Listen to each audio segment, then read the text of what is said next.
Hi, I'm Jason Gorber, and here at Best Buy's YouTube channel, we're taking a look at the Momentum 4 wireless headphones by Sennheiser.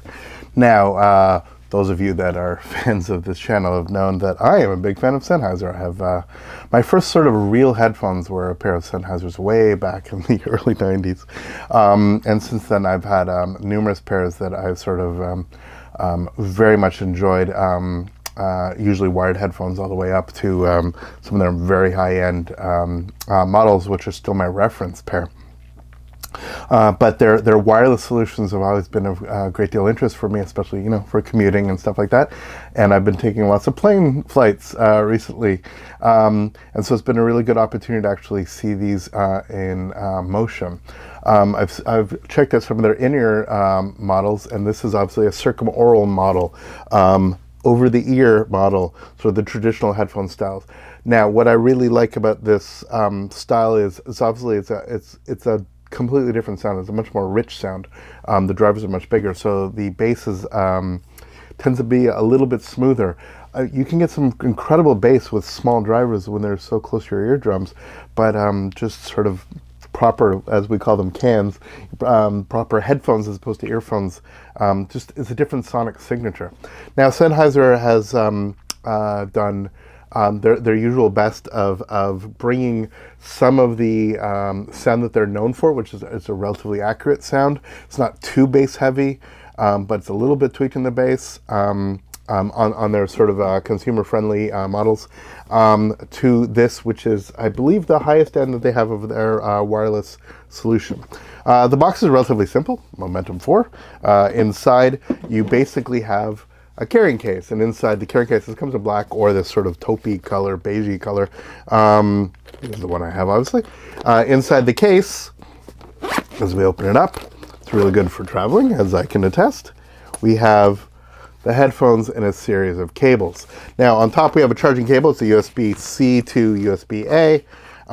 We have the phones themselves. We have a nice little thing that's actually stuck on the earphones itself to actually remind you what the touch controls. We'll get into that in a moment. We have this, which is a 2.5 millimeter jack to a 3.5 millimeter, so actually allow you to plug in for quote-unquote regular headphone jack. And then you have an airplane jack, one of those sort of two-prong things for older school airplanes. Now, the phones themselves, nice, big, comfortable ear pads, decent headband, easy enough to expand.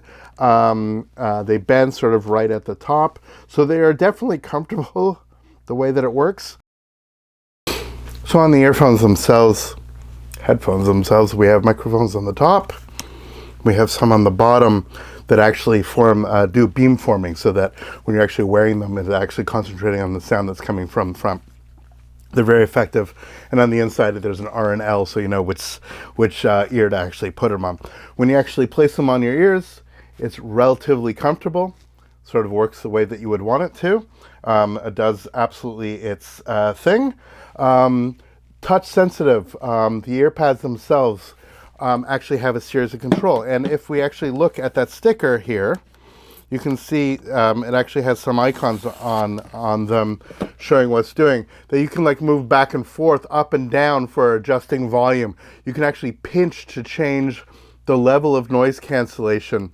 There's an actual physical button at the bottom as well.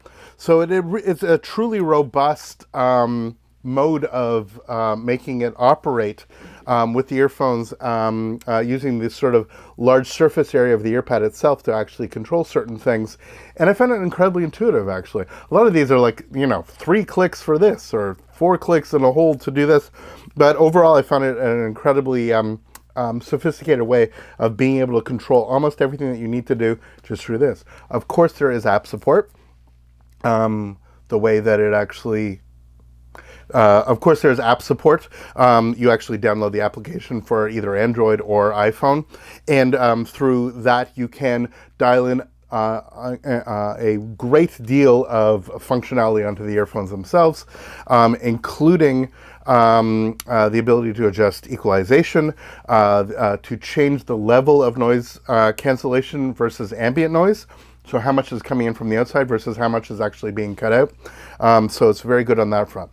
Now I will say the sort of the biggest crux of these, the check mark against them, is there does not seem to be a way to completely disable noise cancellation on these headphones. You can either have the sort of ambient aware mode, or you can have noise cancellation, but you can't simply turn it off, which is very frustrating. It's clearly a software issue.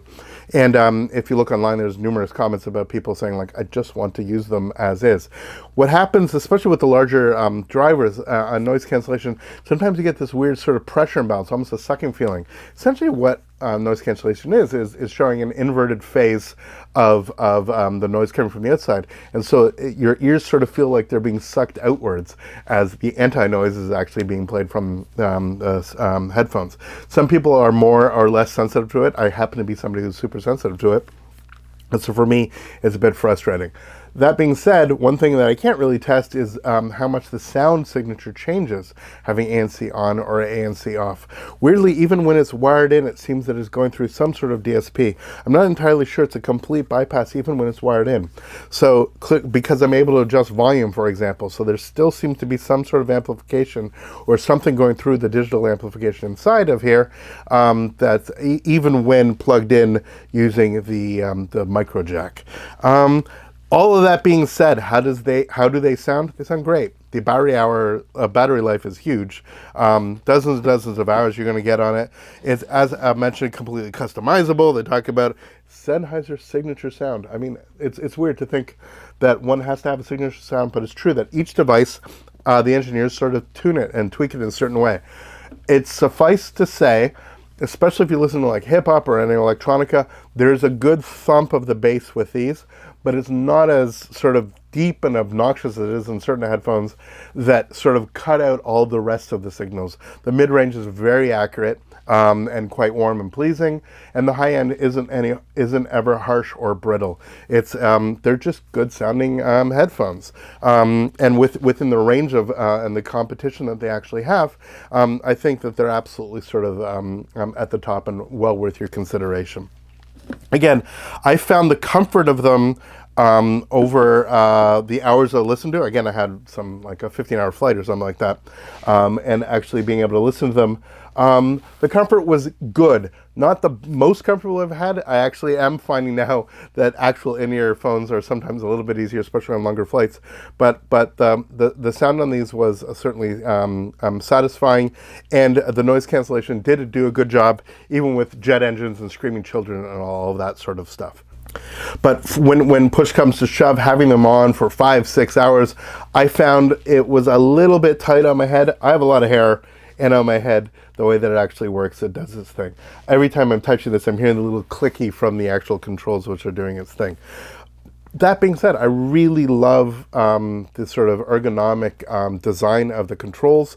I thought the AirPods are comfortable. I never got that sort of weird sweatiness you sometimes get in these. My ears do not touch the inside. I know I've seen some mention inside that if your ears are particularly prominent, they'll actually hit the back. That is sometimes something goes to set. But what it is even if I have it at the largest and I have it here, I mean, this way it's just a little bit too loose, and if I tighten it up, I just find there's enough tension here that after a while it's sort of pinching a little bit here. Again, part of that's exacerbated by all the bloody hair I have.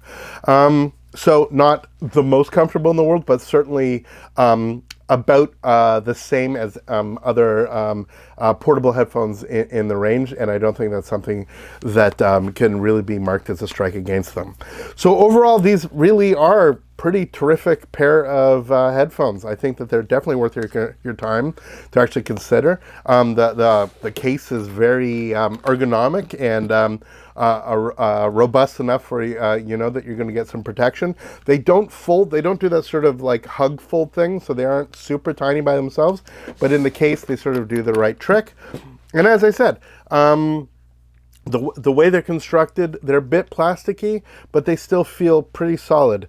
And it's really the sound is where it comes, push comes to shove. The fact that they have, again, that they have the headphone input is for me absolutely critical, because God forbid the actual batteries die, you should be able to use them. Again, it's difficult to determine based on the fact that it still seems that it's using some of the DSP, but my belief is that you'll still be able to drive these with regular headphone amps without too much issue, if and when the batteries on these stop operating in quite their peak level, which, given how robust the batteries in here, won't be for many, many years, which is actually pretty fantastic in modern technology. So there we are, our look at the Sennheiser Momentum 4 wireless headphones. A very, very capable pair of wireless noise canceling headphones that really have all the features that most people who are commuting need, but still actually satisfy that sort of audiophile itch for something that actually sounds really good even when you're on the go. I'm Jason Gorber. Thanks so much for watching. Please let us know in the comments what you think about this pair or any other questions you may have, and we will see you next video. All the best. Take care.